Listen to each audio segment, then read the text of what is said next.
What's your favorite scary movie? Be like, I'm dying. If some guy came up to me and said, "Hey, they guys," I'm like, "It's over and done. We're married now." Someone in the movie, so I'm like, kiss.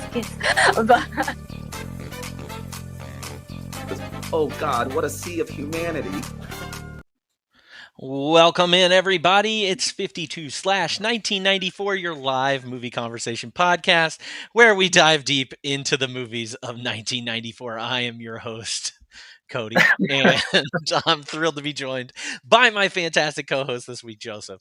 Joseph, welcome in. For those tuning in for the first time, we're so glad that you're here each week, 52 of those weeks exactly.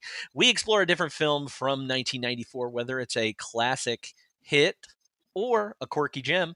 We will dive into the year's important releases, discuss them in detail, and chat with my guest host about their thoughts and experiences with the movie. Speaking of that movie, today's movie of choice is the 1994 children's classic, The Flintstones. So welcome in, everybody. Before we jump into that movie, let's welcome our guest, Joseph, or Joe Sawrock. Thank you for joining us. My name's Erodi Quakes. Thanks for having me. Nice cap. Thank you. I put on a hat, just hat boys. Joseph, Joe Sawrock. Have you seen the movie that we're discussing today? Oh yeah, this is definitely one I remember from youth. Did you had the movie? I'm not sure if we had it or if that was like a rental along the way somewhere, but definitely seen it at least a couple of times. Did you have any of the toy tie-ins from McDonald's? I don't think I had any toys. Definitely played a lot of the NES game. Oh yeah, the NES game. So frustrating, especially as a kid. After this stream, we're gonna stay on Twitch and we're all gonna play straight into that stream. We're all gonna play right into a Flintstones game. So pick your poison. Sega, SNES, Game Boy. Ooh. You choose. I don't think it was Sega. We did have a Sega though. It might have been Sega. I think it was the OG, like NES. But okay. Since you've seen this movie, what's your impressions upon rewatch? The nostalgia sunk in, like yeah, it did actually. And while the movie may not be as great as it was when I was a kid, I still think they nailed like the whole like world. It's very cool. Everything, has its Stone Age twist, even like modern stuff. They did a really good job with that. And I still appreciated that even watching it again all these years later. A lot of it was cool to see like the level of detail that went into the sets, like you said, their outfits or whatever. I mean, they're kind of pretty simple. Kind of one lane, yeah. Yeah. And like the puppets too. That was, and then there was a time where I was like, I'm not sure if this is a puppet or is this CG. So it was good enough for that. But yeah, I do remember some things fondly about this movie, and we can talk about those. If you have seen this movie before, let us know in the chat what you think of it as we go on. But let's get down to it. So let's talk about the movie The Flintstones. This movie came out May 23rd, 1994. It was directed by Brian Levant. There are 3 writers listed online, but there were over 32 writers for this movie. So good for them. I'm not going to list all those, but I had Tom S. Parker, Jim Genowine, and Stephen E. D'Souza as the main 3 writers. This cast includes John Goodman as Fred Flintstone, Rick Moranis as Barney Rubble, Elizabeth Perkins as Wilma Flintstone, Rosie O'Donnell as Betty Rubble, Kyle MacLachlan as Cliff Vandercave, Halle Berry as Miss Sharon Stone, Elizabeth Taylor as Pearl Slaghoople. Richard Mall is in this movie. Most people know him better from the show Night Court, where he played Bull. Harvey Korman, who did the voice of the Dicta Bird or whatever, was also famous for doing voices for other Hanna-Barbera cartoons. I think, what's the alien's name? I think he did the voice of the alien that The visit. green alien? Yeah. Yeah, Great Kazoo or something. Gazoo, yeah, Gazoo. Gazoo. Cheryl Lee Ralph is in this very briefly, as a lot more people know her as her character on Abbott Elementary. And then Jonathan Winters is a famous comedian from way back when. He's also in this movie wearing a stupid sideways cap. It just didn't make sense. Let me give you a synopsis of this movie as we talk about it.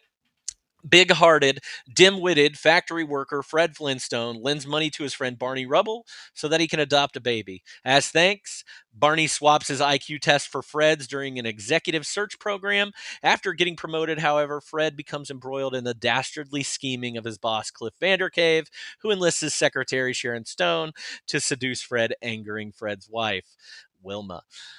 This movie had a budget of $46 million, and it had a box office return of $341.6 million, making this the number 5 movie of the year for 1994. Yeah, you guys heard it first. This movie has a Rotten Tomatoes score of 23%. I think the only one lower than that might be Being Human. IMDb at 5 out of 10 and Letterboxd at a 2.5 out of 5. Roger Ebert gave it a 2.5 out of 4. Said maybe kids just plain won't mind. They'll disregard the story and enjoy the Stone Age gags. But the Flintstones does so well with the hard part of creating its world that it's a shame the earlier part, putting a story to it, doesn't measure up. Richard Schnickel of Time Magazine said the Flintstones doesn't feel overcalculated, overproduced, or overthought. Nor, however, is it aimed solely at the young and the thumbless, to borrow the name of Bedrock's favorite soap opera. Once again, prehistory has been good to the film's producer, billed here as Steven Spielrock. This movie has no big legacy. We already talked about the video games that came out for this on the SNES, Game Boy, and Sega. This movie also had a prequel that went straight to DVD in the year 2000 called The Flintstones Viva Rock Vegas. Have you seen that movie? No, I don't think I've seen that, but I did see it on pull up on IMDb, and we'll be watching it shortly after this. Oh, yes. That'll be right after we do a playthrough of the video game. Yes. As we talk through this. It does not have any of the original cast members in it. So enjoy. Maybe it's some people's favorite movie. Let's find out if this is our favorite movie, shall we? Well, it is. Obviously. Okay. Well, there we go. Let's talk about it. What are some scenes that really stood out to you, and maybe just moments in this movie? I don't know. I mean, a lot of moments. I feel like my favorite parts, like I mentioned, were just kind of like the little quick, like clever name for something, or like a little funny twist on like a modern appliance how would they do this in the Stone Age? But as far as scenes, I guess the first thing I had, well, let me back up a step. I do love that they did like for the introduction and the end of the movie. It was like basically shot for shot from the 60s from the television show. Yeah, like almost identical, which was cool to see. But then like the first scene after that was like when I put when Fred and Barney are Freddie and Barn are riding in the car home from work. Mm-hmm. Like we get a lot of I guess the plot and what's happening in that, where like you mentioned, the money being lent so he can adopt a kid, and hasn't told Wilma, and then Wilma finds out, and all that kind of like lumped into one to set the stage for the story. Yeah. Do you think is bowling? Is this when they were bowling? I before think they the went bowling was bowling? like right after that, or shortly after that. After we meet Bam Bam, I think. Yeah. It's bowling. Oh, okay, that's right. Because he sneaks in and Wilma gets mad and all this. Yeah. Yeah. I get that. Incredible. Yeah, no, I really do like the beginning of the movie, and like for exactly what you said. It's shot for shot the original, with Fred sliding down the brontosaurus and everything, which is kind of cool how they filmed that. That was actually opposite, right? Like they filmed that in reverse. So him getting out of his car, he was getting pulled up by a crane, and then surfs on Ah, the back of the I didn't see that. brontosaurus. That's cool. Yeah, that's a little fun fact that we're talking about. That I would have brought up a little bit later, but it seems natural here. Um, yeah, I guess that here's my question. I got a question. Hit me. Is Barney smart or dumb in the television show? I don't know if I watched enough of the show to honestly answer that. Gut reaction, was Barney smart? And from this, or just from No, the original? from what you can think of, was Barney supposed to be intelligent? No, not like I don't overly. think so Just like either. middle of the road, normal. I always felt like Barney was like really, really dumb, and Fred was the like smarter of the two. Ooh, I don't know if I would have said Anybody, that. I feel like anybody Mandela effect on this, or can say one way or another? well, we just have to watch the prequel to know. Oh yeah, Viva that's true. Viva Rock Vegas will tell us. Because I thought the whole time, I was like, why is Barney so smart in this movie? Like Yeah, I don't. Regardless of which way that fell with intellect, I don't think he was ever like a really genius. smart. Yeah, Yeah, like acing the aptitude, like smartest at the company guy. No, I don't think yeah. that was him. Unless, I mean, that maybe they're just all not smart, and highest at the company was like 50% or something. I Oh, don't know. that's true. Maybe they graded it on a curve. Who knows? Yeah, because it's caveman. I know. I'm getting. Yeah. Okay. This I don't goes know. into like a plot hole that I discover. Well, not discover. There's a huge plot hole I think in this movie, but that's okay. Um, yeah, I do think that they step into the roles of Barney and Fred pretty easily. Like I can't imagine anybody else being those people. What? Um, Okay. Sometimes maybe I feel good about Wilma too. Rosie O'Donnell's fine as Bet. Like they're Fine. just Yeah. yeah. It's a good introduction, I guess. So you have that. I had bowling was my next scene, even though it's not that big of a scene. I mean, Um, it's fun and important because that's big in the cartoons. Like they're always bowling. yeah, and the only reason that's in the movie, another fun fact, is because they really wanted to see Fred do the twinkle The toes part twinkle of it. toes. It was such a prominent thing in the original cartoon that they were like, we have to have this scene in the movie. I guess for the diehard Flintstones fans out there who did exist, I think the director was a diehard Flintstones person, and that's why he did the movie.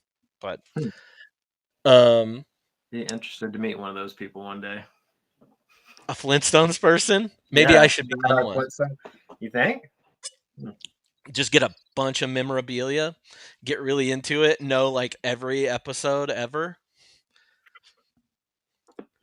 Pass. That's quite a commitment. Yeah, I think I'm too old for that. You're never too old. You watch In the Tom way and that Jerry all the time. it's different. How's it different? It's cat and mouse, man. Classic. This is this is abusive husband and wife, Horrible friend. horrible friend.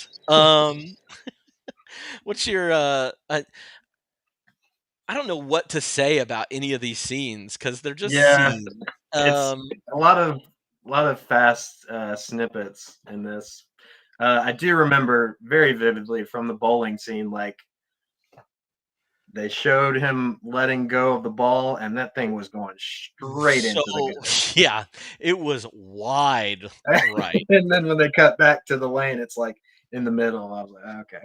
Maybe he's got a good curve on there. He did. John I mean, is he magical? No, I don't Is think there he's magic in this magical. movie? There's no magic in this movie. Okay. But John Goodman's a bowler. He bowled in Roseanne. He bowled in Big Lebowski. He bowled in Monsters Inc. I don't know if that's true or not. What's your next? One thing I'll say nostalgia-wise about this movie are the things that I did remember happening. And from the bowling scene, besides the Twinkle Toes part that I know he always does, is the part where they get the big giant like tub to drink out of. Like, oh yeah, and just all they all just dunk Bob their head into the Apples, beer. yeah. It's definitely, yeah. And then they drive home drunk after that. Yeah. He doesn't get a taxi. There are taxis in this There are town. taxis. I think one. I saw one. You're right. So, Irresponsible, but I mean it tracks. so they're irresponsible here in Bedrock. You know what I did not see? Wait, were there cops? There were cops. There were cops too, man. Man, never mind. Everything's debunked. They had it all in this alternate dimension. What's your next scene? The executive placement program. Is that before Bam Bam? Oh yeah, we did Bam Bam was right before bowling, I think. Okay. That's right. Which that scene was pretty funny. Like when they brought out the monkey, like I got some chuckles out of that. That was funny. I like that even though Wilma tells Fred, like, you can't say anything no matter what it looks like, and he just says something immediately when they pull out the monkey. And then when the kid comes out, he's like, "You would have been better off with the monkey." Yeah, that's so good. So dumb. But yeah, no, I like Bam Bam. Bam Bam, who did not get any credit in this movie. Well, he got credit in this movie, but the person who voiced Bam Bam didn't get any of the credits, which is E.G. Daly or Elizabeth Daly. She's the voice of Tommy Pickles. She's the voice of Froggy from The Little Rascals. A bunch of other ones out there too. Buttercup? Alyssa would know. She knows which one it is from the Powerpuff. She's a Powerpuff Girl, so she would know best. But anyway, that's the voice of Bam Bam. Because the kid didn't speak English, right? Doesn't speak a lick of English. He's from Iceland. You could tell, like, it was incredibly dubbed over. They didn't do great with that. But how hard is it for a kid to say Bam Bam? Even if they don't speak English? I mean, the kid says Bam Bam, and he says, I love, or hi daddy, or something like that. That's all he says in the movie. You could have easily taught that kid how to do it, but you said Iceland, though. I mean, Iceland. That's way different, right? They've got a lot of umlauts over their letters, so I don't know what that means. Where is he now? He could be dead. There were twins. I did see that. That was one of my fun facts. It's like, yeah, him and Pebble, the little girl, the girl that plays Pebbles. Yeah, that's why they, Mary Kate and Ashley. She kind of looked like an Olsen. A little bit, yeah. Yeah, I thought that too. We had to look it up just to see if she was an Olsen or not, and she's not. Would have been crazy though if it was like Elizabeth Olsen in this role. Yeah, that would have been wild. I'm jumping ahead a little bit, but there's one point we probably wouldn't have talked about otherwise. But there's one point where like Wilma and Pebbles come in to Fred at work, and he like forgets Pebbles' name. And up to that point in the movie, I hadn't thought about it, and I was like, "What is that kid's name?" I couldn't remember. You couldn't remember Pebbles. So I had to go look it up. Like at that moment in the movie, I was like, "Oh, what is her name?" So, anyway. Oh, that's an interesting scene when that does happen, though. Because that's when like Sharon Stone is like all over his desk. Halle Berry's character, very sexual. It's a very sexual She movie. was trying to distract, I mean, she did a good job. Yeah. She distracted me from at times for this being the movie that it is. My next scene is we didn't even talk about the aptitude test. The aptitude test. Yeah. All right. Now I'm going to get into it. Here we go. Let's go. I need your professional opinion. What happened? Okay, so they are trying to get the smartest person to be so dumb that he would sign all these requisition forms and all these pink slips and everything. That's a good point. Big hole in the movie. Why would you want the smartest? You would want the dumbest. Why would you want the smartest? And then you fire the dumbest. It doesn't make There any sense. I saw on the internet, I didn't read it all the way through, but there is reportedly the actual test. There is like all the questions. Apparently, it was like 6 true false questions and 1 short essay question. I don't know if somebody paused it and got this, or it's from the original script, but the test is out there. So I don't know if it was like a real test or like the questions were worded like who's the dumbest. I don't know, but either way, your plot hole stands. Yeah, it's still a big plot hole. Yeah. Because I just if Barney gets in there, and Barney we know is smarter than Fred in this movie, does he take the bait? I have the aptitude test pulled up right now. You found it? Ooh. Yeah. Should we take it? Yeah, we can all take it right now. 6 questions and an essay question. You're right. But yeah, all true or false. And the essay question is, how would you expect a top query manager to spend most of their work time? Not really an essay. No, not really an essay. This pissed me off the most about the movie because I just didn't understand what would have happened if Barney gets the job. Obviously the movie doesn't happen because he like reads everything that he's supposed to. Yeah. Or Sharon Stone would have had to been even more really convincing. Yeah. Do you think Barney would cheat on Betty? Is he more likely to cheat on Betty with Sharon Stone, or is Fred more likely to cheat on Wilma with Sharon Stone? Mm-hmm. Take the characters out of it, though, or take the actors out of it. Yeah, right. That's a hard one. I feel like they're both pretty like diehard, love their wives, Like, yeah.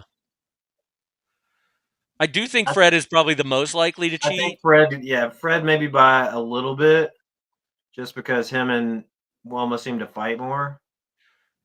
But he loves her. He said it. He does love her, and she loves him. No matter what, she loves him, and he loves her. But if Miss Stone just threw it out there, probably both of them. It's true. Now do the reverse. Would Betty or Wilma cheat on them with Sharon Stone? With Sharon Stone.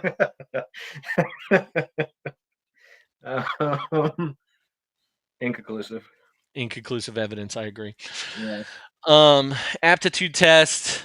Fred passes because Barney switches him. Fred becomes rich and famous. No, I was just gonna say he becomes rich, and they just buy a bunch of shit. I love the switch though. Do you remember that when he drops both of the tablets and then like looks and does like a cough? It was just like the stupidest thing ever.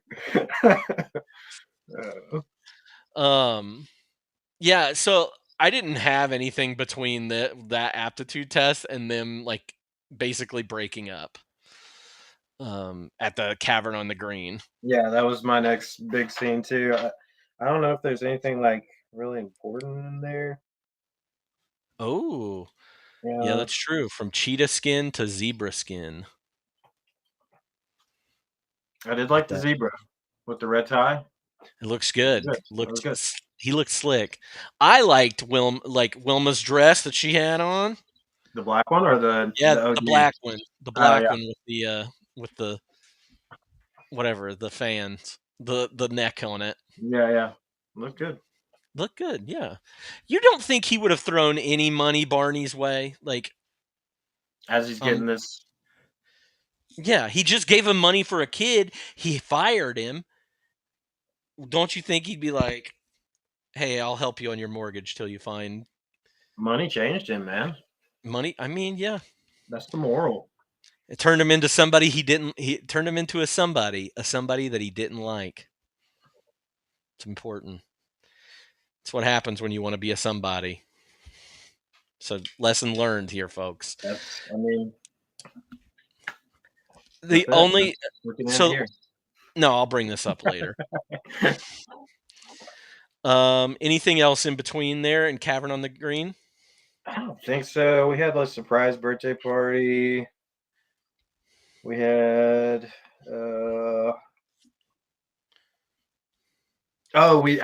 we do kind of get like Fred discovering or getting a little bit suspicious about some of the stuff that's happening behind the scenes at work. He's asking questions, Yeah, Maybe he's not completely as dumb as we thought, that's true. which But he is still probably signs everything. everything. I did like the attention to detail, though, that those things that he was signing, the pink ones, were pink slips. Pink, yep. Firing all those There's people so is much pretty. of that in this whole movie, just little things. Yeah, it's almost like they put too much thought into it.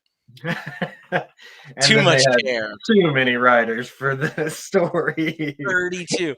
There was one script that I read that was, or not read. I did not read any of the other scripts for this, but like the original writer that they had said that they were going to make this movie part Grapes of Wrath. And so they would be like Barney's family and Fred's family would be like moving from trailer park to trailer park, finding new jobs. It would be like a depression style uh, movie. I'm I interested. see why that one. What you said you are I'm interested? interested. Yeah. You should read. There are some. You love comics. Other people that love comics. They redid the Flintstones, I think, like 5 years ago or 6 years ago in comics. And they were awesome. I do recommend anybody go out there and find those. They were. It was like dark or like Yeah. It was kind of.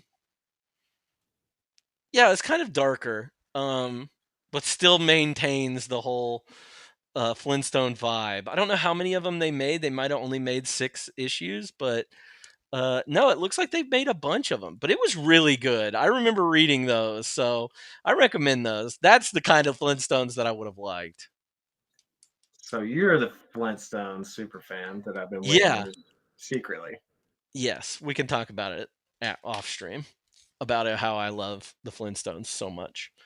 No, It's it's been good. having I like swear. And like Bam Bam and Pebbles in that are like teenagers. oh okay. So So they 10 actually years talk later kinda. and have like a life. It's good. I like it. I recommend it for everybody out there. All right. Cavern on the Green is the scene I had. Yeah. We get a music Honestly, number. like the first big scene, like actual scene, it felt like. That's true. Outside of like anything at the quarry, I guess. But even that's not like a big standout scene. The Cavern on the Green has like everything. Music. It's got a dance sequence in the middle of it. This is when Barney's working there as a busboy. Busboy Barney. Yeah, busboy Barney. You're a busboy, Barney. Um, and this is where it all kind of blows up for Fred. Because his friends abandoned him, and then Wilma abandons him after this too. Calls a taxi. Calls the taxi, gets the heck out of it, takes Dino with her. That's the ultimate knife, you know? You take the dog and like, I'm It's taking the serious. dog, dumbass. It's very. That's what she said. I'm trying to think of. I mean, it's really hard to do scenes for this movie. That's And like, talk I mean, between that and like the end, like the whole, the the the like whole Rube kidnap. Goldberg thing Yeah. of that contraption. Just like the model, man. Looked great. It is just like the model, but they make such tiny houses. How can you expect people to live in them? They built it so fast. Do you think that Zoolander got the joke about I hope so. from the Flintstones? I would love that. That would be great too. No, this I don't know what to say about this movie and the What do you want scenes to in say it. about it, man? It was weird. Like, I feel like Fred's transformation was a little bit almost too far. Like,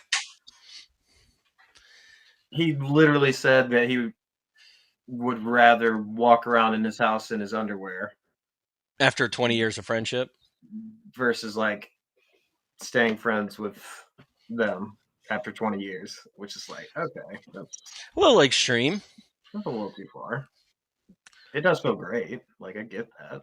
But You love 20 walking years? around in your underwear? Always, man. Have I known you for 20 years? No, not even. Maybe like 12. When we get to 20 years, we'll see. All We'll right? see how you feel. Would you Yeah. abandon your brother Of to go walk around 37 in years? you have 37 years to walk around in your underwear? I mean, True friends walk around in their underwear anyway. together, honestly. Hand in hand. Yeah. What's the problem there? No, I couldn't, man. It's not that big of a deal. After you just gave them money for their for them to start a Yeah, family. it's weird. It does seem like 30 different people wrote this movie. You just went too psycho. Yeah. I do think that's probably the big problem with this movie. It does feel like 30 people came in and we're like, all right, we need more rock jokes. We need more writers. We need more writers. More writers. More blankets. What we got back there? What are you looking at? No, it's the Flintstones. I got the Flintstones playing. Oh, for real? Nice. Yeah. It's the surprise birthday party right now. It's where he just walked in with his zebra print with the red tie. It looks good. He's looking fresh. Also, weird time for him to fire Barney. At the party in front of everybody? Yeah. The car ride home maybe would have been like good. At work. At work would have been good. Anytime like that would have been good. What did you think of the plot of? I can't even remember his name. Kyle MacLachlan's character, Cliff Vandercave. Cliff? Like, and then he decides to, because they have the Dictabird. Like I don't know. I just didn't. The Dictabird, man. Best part of the movie. Best part of the movie. Shout out Jim Henson. Jim Henson and Harvey Korman for providing the smartest character in the entire movie. Yeah. I did love it.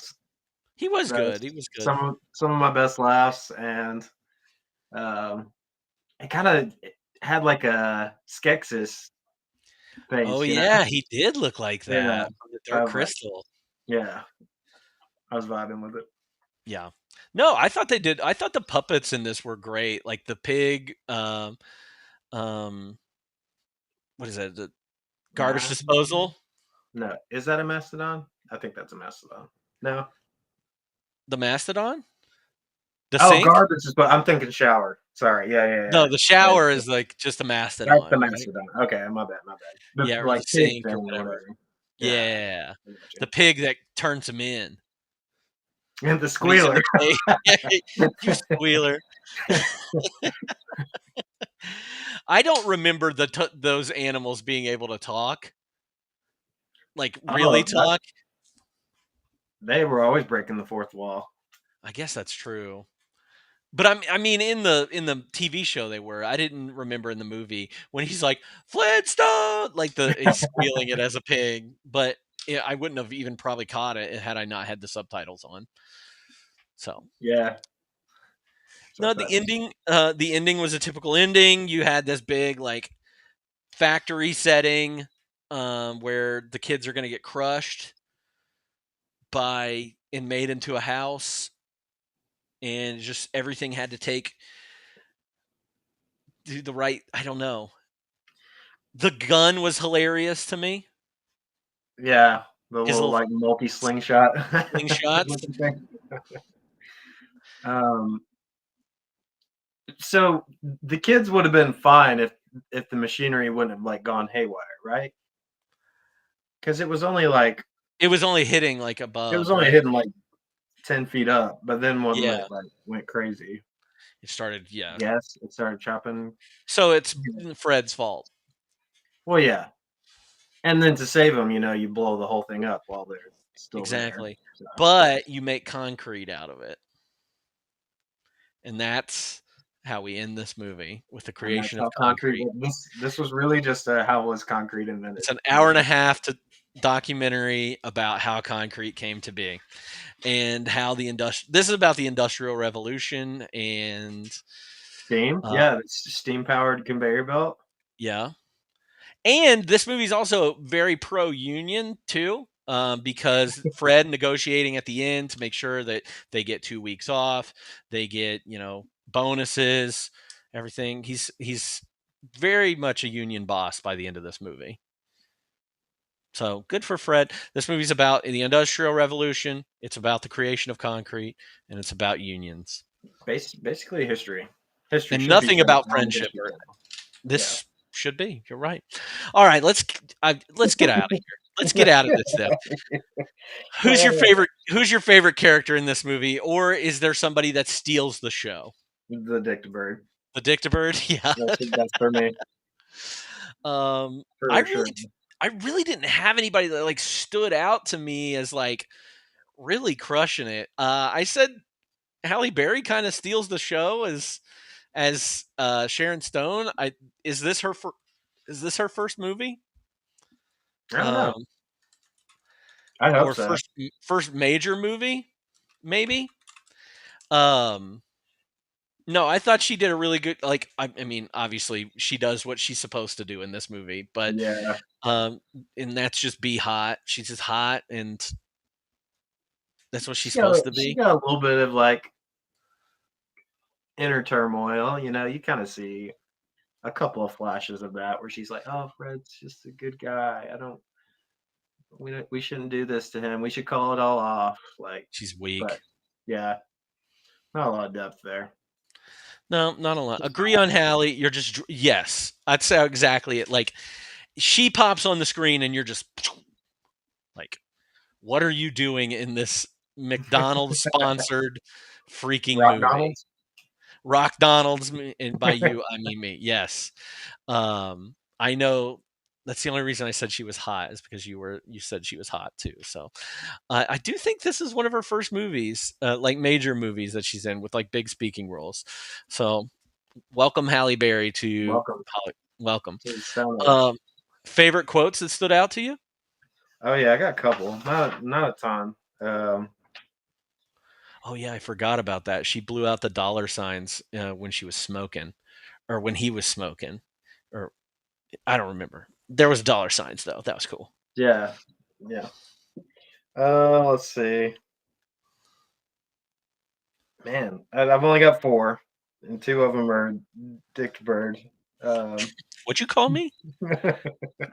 A Dickbird? Dictabird, bro. I thought it was really the fourth wall where Dictabird said I should have signed with Disney was very funny to me. Very funny. Get him. And then he also said Fred first said they made a fool out of me, and then Dictabird said, "Well, look what they had to work with." That was good. That's a good line. What about you? What'd you got? I only had like 3 lines. One of them was between we already kind of talked about it with Wilma and Fred, and he's talking like, I can't believe you just sat there and let him walk out on you. At least I can walk around in my underwear all day, and that is more important to you than 20 years of friendship. After he says the underwear line, and he says it is on a hot day, which I thought was good. Sharon Stone asks him if he wants some coffee, and then she says, "How would you like it?" And he responds with, "In a cup." In a cup. And then my last line is from the Bedrock's Most Wanted scene, where the guy's playing Fred Flintstone, and he says, "I'm an executive. I'm embezzling." That was my favorite. The only other two I had, which I guess this is just a fat joke, but I didn't really. Uh, Fred said, "I'm only one man," and Barney said, "Not from the back." Is that just like a That's a double fat line? joke. Yeah, Kind yeah, of? Okay, yeah. okay. That one took me a while. I was like, "Not from the back." Is he like looking at his butt? Like, what are we talking about here? No. Anyways. Um, and then there was one line that I really liked. That's not necessarily funny, but Fred says to Wilma, "In the buffet of life, there are no second helpings. You got to fill up your plate, top off your cup, and stuff a few rolls in your pockets." That's a good life motto. Yeah. I do like that. I might say that more. Say it right now. In the buffet of life, there are no second helpings. You get a pile on your plate and stuff rolls in your pockets. Nice. Close enough, You right? got it. That's the gist. Are anything else? Any other quotes? Anybody in the chat have any quotes that they'd like to tell us about that really stick out that we definitely missed? Nothing else? I got nothing. All right. Biggest laugh, cry, scare, or thrill? I put for my biggest. I didn't have anything other than laugh. And there wasn't a lot of like super big laughs. I didn't feel like, but Mm-mm. I think the one that got me the most was, classic mother-in-law humor when Pearl and Dino are both like tied up after they've kidnapped the kid. Yeah. And he like walks over her to untie Dino and then walks back over her and still doesn't untie her. She's maybe still tied up in that house as far as we know. I don't think we see her again after this point. So There's some like fun fact when they were filming that while she was tied up, she says something like sexual to the director or something like, "Oh, this is what you had to do to get me like this," or something. mm. Yeah.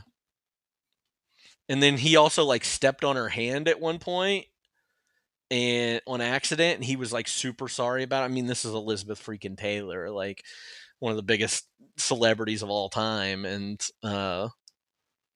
This is the she like, director that stepped on yeah, her. the director was so sorry, and like she went away and she like cried and all this stuff, and like she came back out with it like her hand like wrapped up and everything, and she like really really milked it. And after a while of him like apologizing profusely to you, she was just like, "I'm just bullshitting you, dude. I'm fine," just to mess with him. Yeah. So some fun stuff happened there. That's fun. But yeah, this movie's not really like laugh out loud. There's not a moment in it where like I wasn't crying like I was in Junior, you know? Yeah, nothing big. What was the most ridiculous moment in this movie for you, though? Um, I had a hard time with this. I guess when like Barney just got launched and out of the catapult and was totally fine. Oh, yeah? Like, he hit the wall and then fell 50 feet and then slid down the mountain after that, and he was good. Like, still no It, injuries. it reminded me of that Paramount uh, commercial where they throw Arnold, the football head from Hey Arnold, Oh, into that's what it reminded me of. yeah. Most ridiculous. This is one I want to talk. The lynching scene where Yeah, they just string him up. That was pretty wild. That they had a lynch mob in this movie. I mean, Also, of course, lynch mobs have existed as long as humans have been around, right? it's true, yeah. String 'em up. it just was weird. It was so Was. weird. Also very adult. And also, like, just throwing Barney in there too, just because they used to be friends. Like, Yeah. that was weird too. I do think it's funny that all the people kept coming up to him in the middle of him getting lynched, and asking him if he has like Rocky Road or if he has. Oh, He's like, yeah, yeah, the check snow me back. cone. Yeah, Man, I wish business was as good every day. yeah, that was good. That was funny. Rock Donald. So the McDonald's sponsorship or of this movie, or you getting a ton of advertising in this movie. Um, I remember the toys from McDonald's. I know I had a couple of them.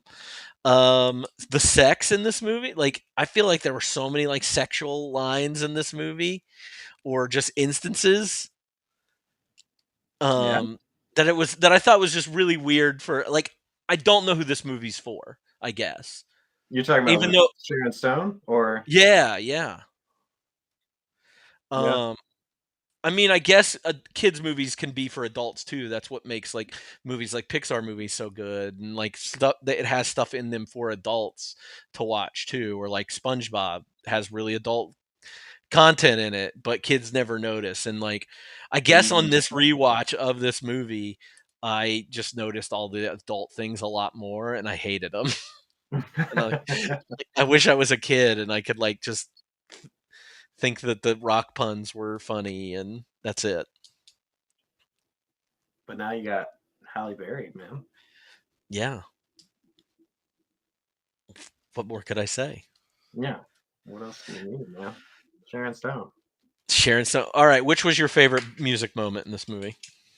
The Twitch, for sure. Yeah, the Twitch. Which one? The live. I The mean, live it one. was funny Okay. when it was like first introduced too, but I liked it. So when you mentioned them in the car at the beginning of the movie, that's my favorite like interaction that they have together, is them doing the Twitch together in the car. yeah. Like, and I love. I've seen John Good. I love Roseanne. A lot of people need to know this about the TV show Roseanne. I don't love Roseanne currently, but John Goodman's amazing in Roseanne, and like I've seen him do that dance before, where he's like doing the Twitch. I fucking love that Twitch. BC-52s, man.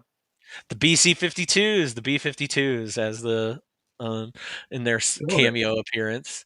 No, they were great. I'm glad that the BC-52s exist in this movie. It was fun to see them in this. Yeah. All right, F Mary Kill. It's time for it. Ooh.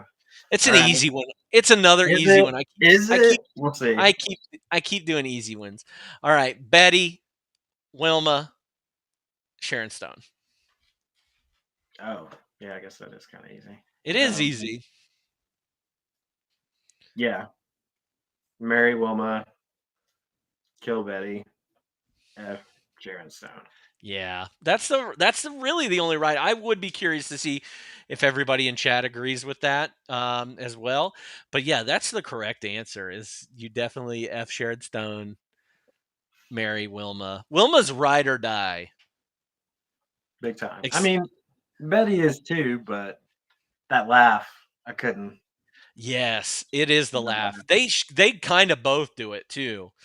They'll like laugh together. Yeah. I don't love it.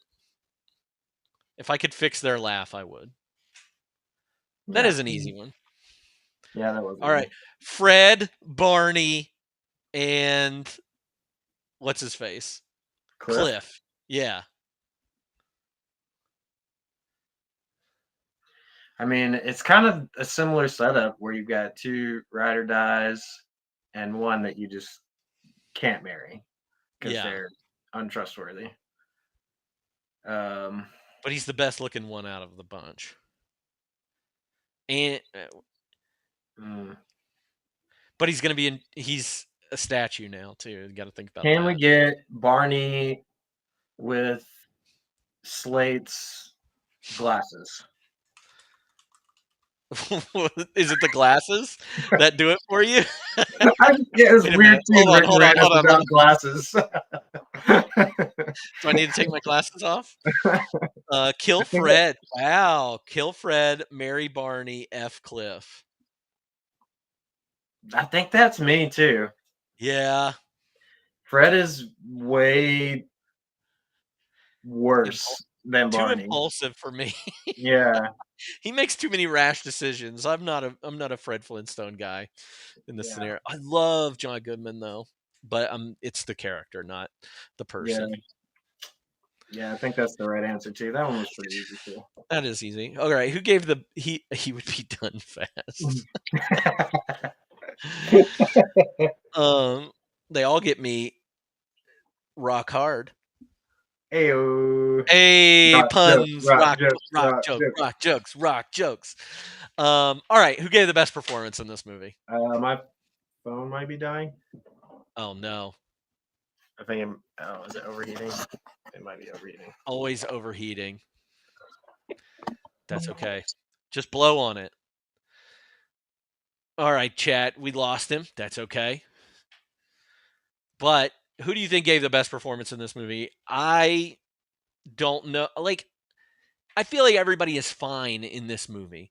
I don't know if you could have found a better cast of people um to play these movies or to play these parts in this movie, but I don't know. I don't feel like anybody was like super outstanding cuz like John Goodman as Fred really irritated me, and I think that was it. Like everybody just kind of irritated me a little bit um in this movie. Like I think everybody was perfect, but they were all super annoying to me, and I just didn't find any of them to be likable. So I went with again. I went with Halle Berry.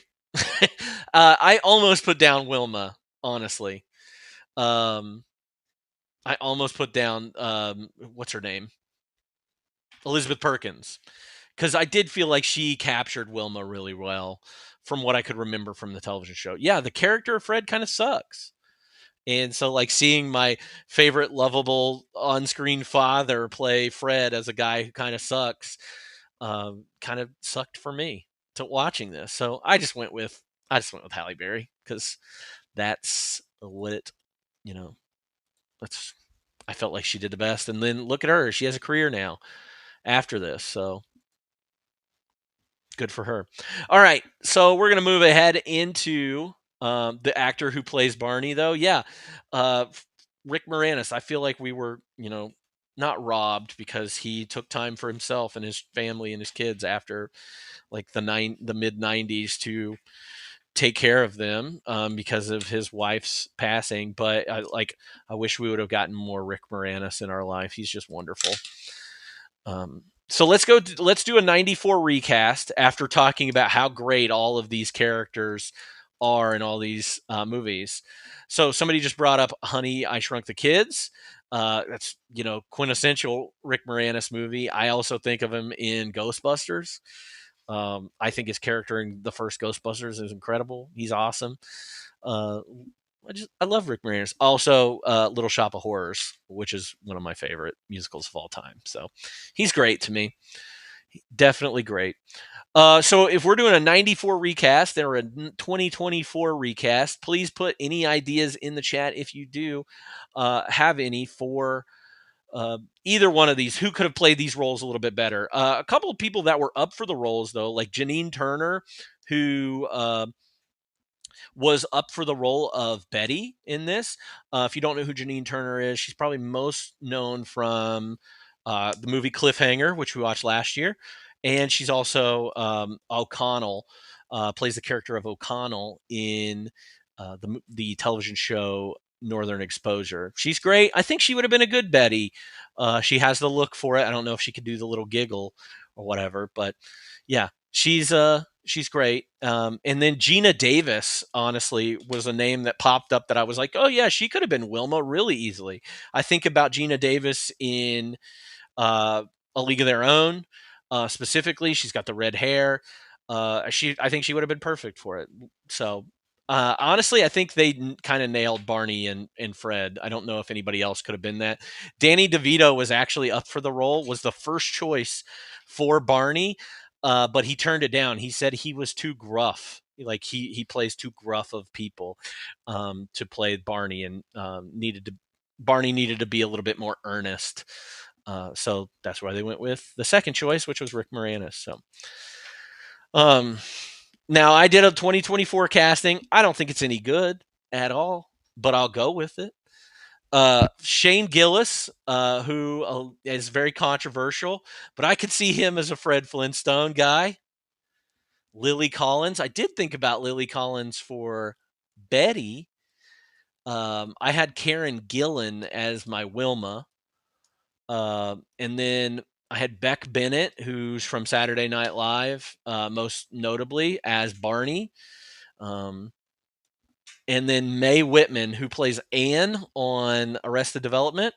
I thought she might be a good Betty. I just got I got some actors in there that I thought were good 30 somethings to be in this. So thought those were good. So we've got Lily Collins. Somebody said Shane Gillis would be great as Fred. I think you could make a more adult Flintstones, and this cast would be perfect, I think. So let's share some fun facts about this movie. I already went over a few of them, but some ones that I pulled out of my research is that because everybody was barefoot in this movie, there was no glass allowed on set. So all glassware, bottles, things like that, were banned from the set. So, what are the ages of the Flintstones? We got Joe Sawrock back here. Do you know, Joseph? What's that? How old the Flintstones are supposed to be?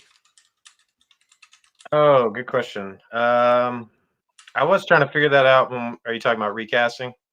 Yeah, we're in the middle of recasting. Yeah, I'm not sure. I don't know what that answer is. I just saw in a wiki that Wilma was supposed to be 43 years old. Okay.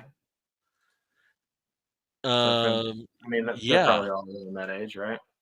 yeah, that's what I would assume. Speaking of recasting, who did you recast? Let's see. I just had a couple for 94, and I think they were all like potentially in the runnings. John Candy for Fred, I think Yeah. would have been good, but I think he had passed away already. Mm-hmm. He Um, had. and then Bob Koskins for Barney, I thought would have been.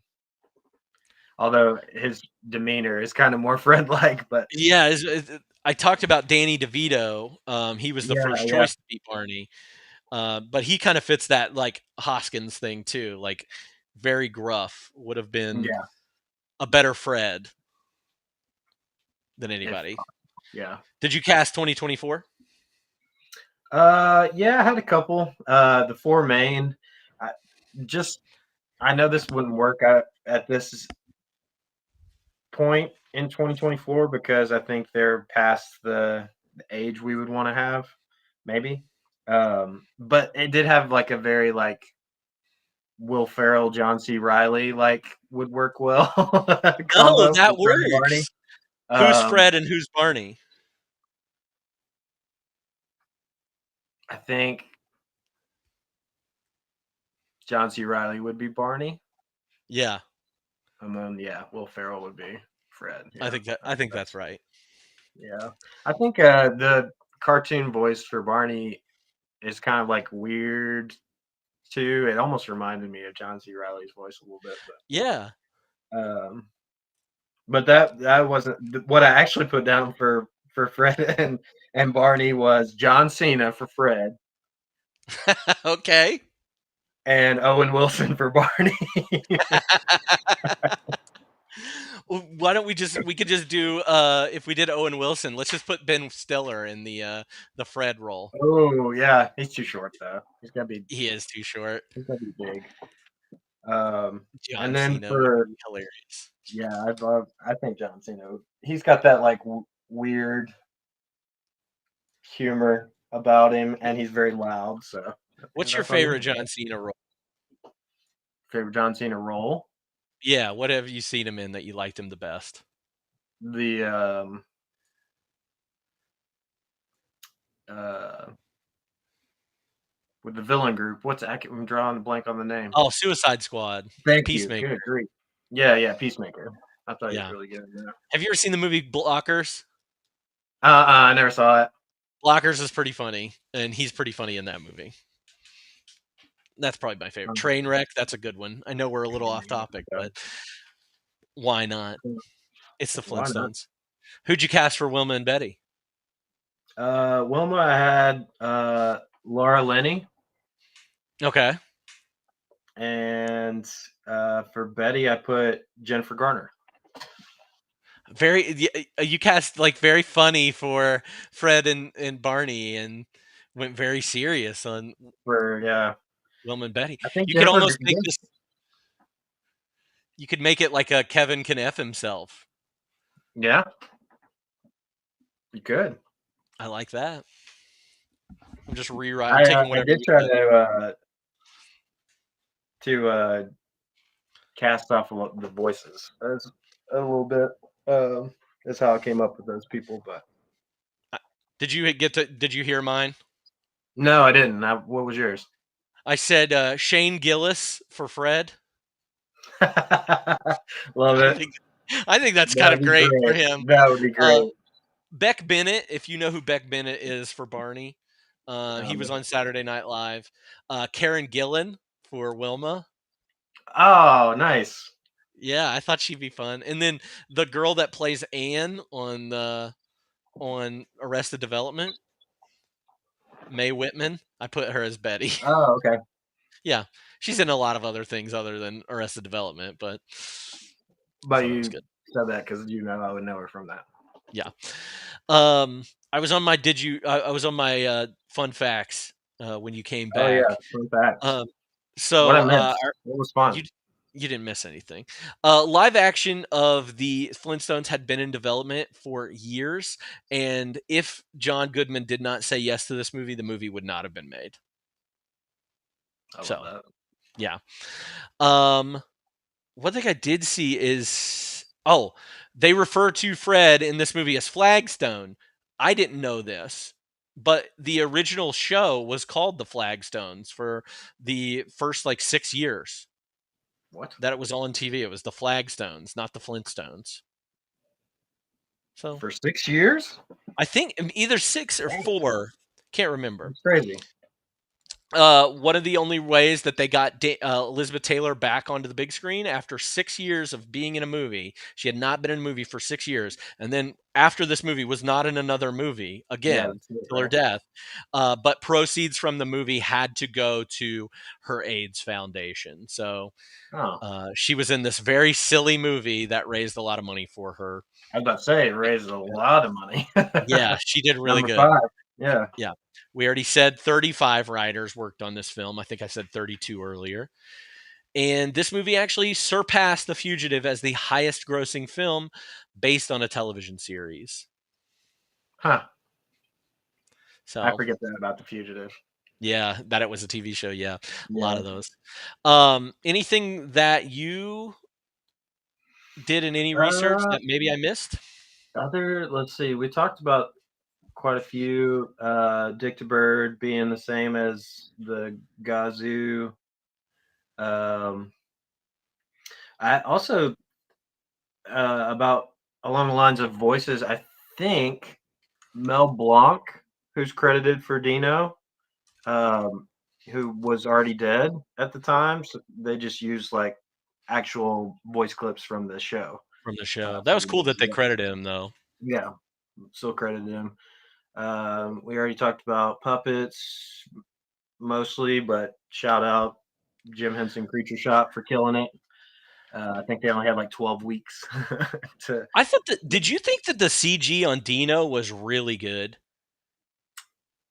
For the most part, yeah. There was a couple of times where I was like, it was a little jarring, but I feel like they did a good job keeping most of them brief, which I think. Yeah, I thought the cat might have been the worst thing CGI'd. The saber-toothed cat. Oh, the saber-tooth, yeah. Yeah. Which, yeah, who cares about that cat anyways, right? Is that just like a cat and dog thing, I guess?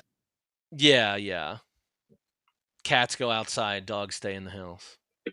I never liked that cat. A few times that I watched Flintstones. Tell me how you really feel. I just did, man. Um,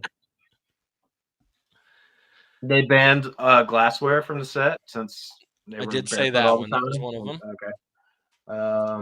We already said the thing about the twins, which was super weird, but I guess makes sense.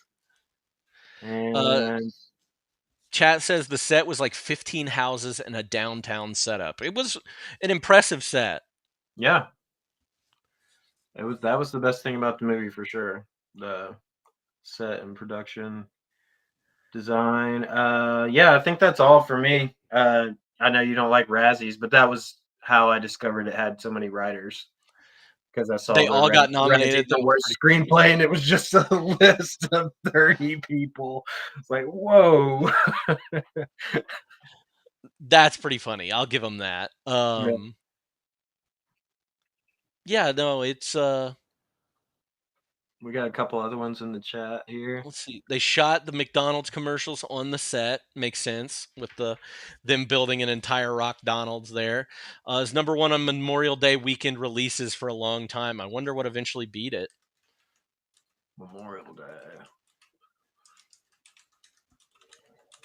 You're the wizard, man. What would it be? I don't know. Star Wars, something? I don't know. Gorge Lucas, Star Wars. George Lucas, Star Wars. Biggest. Oh, it's got to be Top Gun. Top Gun. Yeah. Top Gun, definitely. Yeah, it's not even on the list anymore. Wow. Lots happened since '94, huh? Yeah, like I think Mission Impossible came out and beat it. Yeah, that's crazy. A lot of different ones. Fruity Pebbles, Cocoa Pebbles. I guess that's true. That didn't come from this though. Like, wait, Fruity Pebbles was not around before this movie? No way. No, they had to have been out before That's this from movie. that's from like the '60s when the show was going on. Yeah. Fruity Pebbles. Maybe not Cocoa Pebbles though. How do you feel about Fruity Pebbles? They're fine. They're competitive in the sugary cereal I think category. it's probably it's in my top 5. Yeah, I mean, Yeah, probably. I think Fruity Pebbles are in my top 5 of all time. You like them better than Cocoa? Oh, I don't like chocolate cereals. Fun fact about me. I don't like chocolate cereals or peanut butter cereals. Wow. I said Cookie Crisp. Cookie Crisp is not as bad. Like, I could eat Cookie Crisp more than I could eat, like, whatever, the Reese's Puffs or because it's not Cocoa chocolate Puffs. heavy. Yeah, Cocoa Puffs or Cocoa Pebbles. I couldn't do that stuff. No. They added the blue pebble at this time. That's interesting. Who knew? Who knew? Bringing the hype from the movie, man. You got to ride it, right? What else? Any other fun facts that you have about the Flintstones? That's all I've got. Heavy marketing for sure. Heavy marketing from this movie for sure. Okay. Like a fine glass. I did this the last time. Like a fine glass of wine with dinner. If you could pair this movie with another movie for a double feature, what would it be? I got a couple. Shout out to a couple of movies that we've talked about on the podcast. For a getting rich maybe doesn't turn out as well as you want movie, Blank Check. Oh, okay. For a big world creation with not that great of a movie, Super Mario Brothers. This is very Super Mario coded. Yeah. And then I also had the Borderlands movie that just came out. Reminded me a lot of this movie.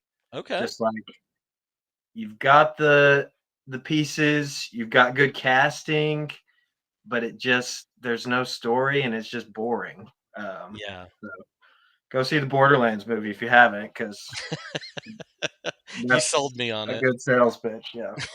The only other movie I put down was Fun with Dick and Jane. Oh, yeah, that's good. I like that. The movie I picked a movie that we had already watched this year, and didn't even realize it. Alyssa, of course, the smarter of us two, pointed this out to me that the plot is very similar to the Hudsucker Proxy. Ah, A guy, the big executive hires a dumb guy to take the yeah. fall for all this stuff. Yeah, Hudsucker Proxy.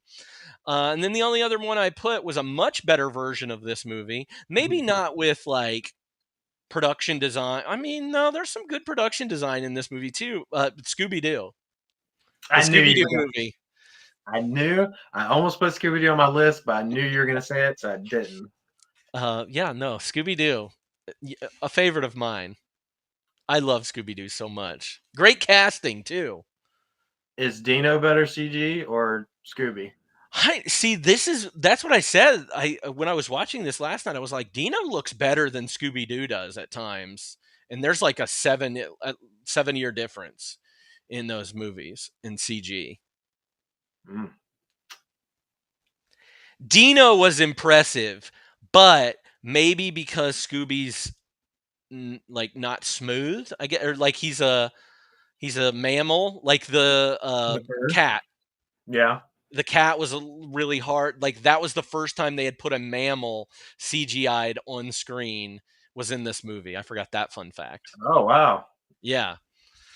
So you So look at the that's cat versus Scooby, like that's where your 7 years of yeah. improvement is. Okay, that makes sense. So Honeymooners is a great comparison or a great pull from this one because essentially this is based on the Honeymooners television show. Fred is Jackie Gleason's character, um, so yeah, good pairing there. Any other movies that we might have missed? I stole Alyssa's, so she can't have it. Okay, we'll wait on those. But on a scale of 1 to 5, how likely are you to rewatch this movie? I said 2. You're a lot kinder than I am. 1. I did a 1. I am so not likely going to watch this movie that after this podcast, I'm going to take the movie off of my shelf and I'm going to give it to Goodwill the next time I have a opportunity. Wow. So I'm going to take that VHS that you see right there and it's going to Goodwill. But what if Unless you it's worth missed some of the something. rock puns, man? Unless it's worth something and then I'll sell it. But I doubt it's worth anything. Don't I you need think you you to might like miss some of the jokes? Like you need to watch it one more No, time? I think I'll be all right. All right. So, hey, first thing I looked at, $6 on eBay. I can get $6 for this thing, maybe. I'm gonna give it to Goodwill. All right. As an overall, what do you rate this film? Also 2. 2. Again, you're Yeah. much kinder than I am. I would have given this movie a 1 star had it not been for the incredible puppet work, incredible set design, production design. They went so far in that And it that's only bumped up half a star to you? half a star. Wow. Honestly, that's where the 1.5 stars comes from. Mm. I thought this script was so bad, and you could tell it was written by 35 different people. That it was a mess. Yeah. I get So that. I get that. That's you're only a half star higher than me. Give me a break. well, I'm just saying, like I was just trying to goad you and see if I I could get know. you to raise it. Because you No, do that sometimes, but I'm not gonna do it. If I could not go this time. anywhere, it'll be down with this movie. This is one of my least favorite Ooh, movies of this year, wow. and I've Better watched or them worse all. than Leprechaun? You know what? If I could go back and raise my Leprechaun score above this, I would. Wow. But I think it's worse than Being Human. Or no, I think it's better than Being Human. Is Being Human your lowest of 93 and 94? Maybe. No. I think I gave Leprechaun a 1. But like I'm not talking about your actual rating, how you feel. Oh yeah, that Being Being Human human. is just a bad movie all around. Just completely bad. But yeah. And then Flintstones right above that. Yeah. And then at the very top, Junior. It's my favorite movie ever. You But heard it. You heard it here first. you Jurassic heard it Park here. lower than Junior. Get out of here, Jurassic Park. You're the worst. Junior's better. All right, everybody. We did it. We slogged through. We suffered through this great movie known as The Flintstones that is not that great of a movie. Thank you, Joseph. Big thank you to you and for doing this with me and not being the original guest, but being willing to jump on and do this. Thank you so much. Before we wrap up, I like to hear recent movie recommendations from you. I know you've been watching a lot of them, so anything Yeah. out there that you've watched that you want to tell everybody that they should go see? I have seen quite a few. Been making it to the theater lately. Excuse me. Knocking out 2024s. Most of them are you can leave it. But for my recent list, the 4:30 movie, which was Kevin Smith's new movie, kind of Yeah. semi biopic, I guess, about how he developed his love for movies and dated this girl or whatever. If you like Kevin Smith, highly recommend it. It was good. The new Beetlejuice was also kind of similar. Like if you like the first Beetlejuice, worth your time to see. Um, the two movies that I've seen that I liked the most, Strange Darling, which is like a horror um, movie told out of sequence, and the sequencing that they did is misleading. Spoiler alert. So this it you get a lot of twists and turns, and it was very good. And then I also saw a movie called Kneecap about an Irish hip hop group, um, and You know that's up my alley, man. they're you would love it. You would absolutely love it. Their how their group got started, and it's supposedly semi biopic as well with some embellishment, but very very cool. A lot of fun music, and it was the actual guys from the group that were like acting too, and they were pretty Okay. good. So, and then I finally saw Naiad, which was like nominated Last this year, past right? time around for Jodie Foster and Annette Bening, best actresses, and it was good. They were both very good. That's my list. What about you? That's your list. What, I haven't really been to the theater much. I do want to see that Kneecap movie. I'm a sucker for an Irish movie, sucker for an Irish movie about music. If you know anything about me, Commitments, Sing Street, Once, I love all those movies. That's probably three of those movies are all in my top 10. So I'm in. I'm this one sold might on crack the top 10. I'm sold on Kneecap. It would have to be very very good to for me to love it more than a couple of those movies. But you think it'll get in my top 10? Maybe. Okay. Possible. Um, I watched a couple movies this week that I have not seen. American Movie, which is a documentary, one of the most loved documentaries of all time, and it's about this guy. From middle of nowhere Wisconsin that wants to make his own movie, and it just chronicles, it just watches him as he's trying to get not only a full-length film made but a short film made at the same time. He eventually like abandons his full-length film to make his short film, just because it's so close to being done. It's funny. Like, I this documentary gives me every emotion that you could possibly, because it's super funny, it's super like sad, it's super cringy, it's like it's got everything you could want in it, and it's not like super depressing or anything, but reading up on it and learning more about it, it's a great movie. I highly highly highly recommend it. Came out in 1999, so if you do enjoy people this is a good movie for people that have ever wanted to, do something very big artistically, and wanted to see something like that develop, or business, or anything.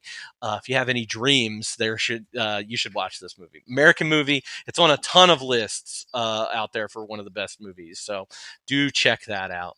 Streaming? I think so. Yeah, I think it was on. I think I watched it on Prime. Maybe is where I Okay. watched that movie. Um, Always go to Just Watch if you ever want to see where something is streaming. It's the best app for that. It's on Tubi. You can watch it on Tubi, of course. Tubi. Tubi's got you, bro. Tubi's Wow. got you. I also watched the original Cape Fear, which was remade into a movie with Nick Nolte and Robert De Niro in the 90s. But I watched the original one. Very good movie. Highly recommend it if you're into looking at old movies. Holes. I watched Holes this week. Holes is freaking awesome. Maybe the best live action Disney movie of all time. Yeah, I said it. Holes is incredible. Watched Napoleon Dynamite this week for the first, or not for the first time. I watched it with somebody that was for the first time, so that was good. And then I watched another movie that's on a lot of lists of like best movies ever, called Five Easy Pieces, starring Jack Nicholson when he actually acted and not just played Jack Nicholson. So it was really good too, and kind of about a guy that abandons his privilege to go kind of live among people that don't have a lot of money, and he likes that life until he's actually called back to it. So it's really good. Seriously, if you haven't watched any like good old Jack Nicholson films, I recommend them just because he is a fantastic actor. You can easily go see, The Shining. He's awesome. One Flew Over the Cuckoo's Nest. He's amazing in that movie. Check those movies out. He's got a ton of them. He was a guy before Batman, I promise you. And this goes out to everybody. No way. But he's incredible in that movie. So that's, I think, I watched Hot Tub Time Machine too, but that was because of you. So And I watched it because of you. So yeah, so it's just a cycle, endless cycle. endless cycle. But thank you, Joseph, for participating and giving us some good recommendation. I really do want to see Kneecap. I want to see Strange Darling. I was going to ask you if you'd seen a trailer for that Substance movie. Yeah, I think I might actually see that tonight. That's my number one to most excited about right now that I'm gonna see. So looks great. I hope you enjoy everything about watching all these movies. I'm so jealous that you're watching all this new stuff, man. Can't do it. Anyway, thank you, Joseph. As I go through, I've got a couple housekeeping items to talk about. Every month we have a bonus stream, and this month's bonus stream is sports, where we'll be talking about We're going to be talking about 5 movies for about an hour. I think I'm going to schedule that on Thursday of this week. So at 6:00 Thursday evening, we're going to talk about the movies The Air Up There, The Scout, Above the Rim, 8 Seconds, and Blue Chips. If you want to participate in that, or if you want to just join us and come on and talk shit, I don't care. Join our Discord server. That's where I'm going to put the link so that you can get there. Anybody can come in as long as you're a decent human being. And of course, you can use our Discord server just to, get some movie recommendations. This guy right here is always throwing out movie recommendations in the Discord that everybody needs to see. And you're also welcome to follow us on Instagram or check out my account on Letterboxd. It is CD Waits on Letterboxd. Check that out. All those links are available below and on Twitch or on my accounts. Next Sunday, we're going to be talking about The Little Rascals, another great TV show turned into a movie, as that's our theme this month.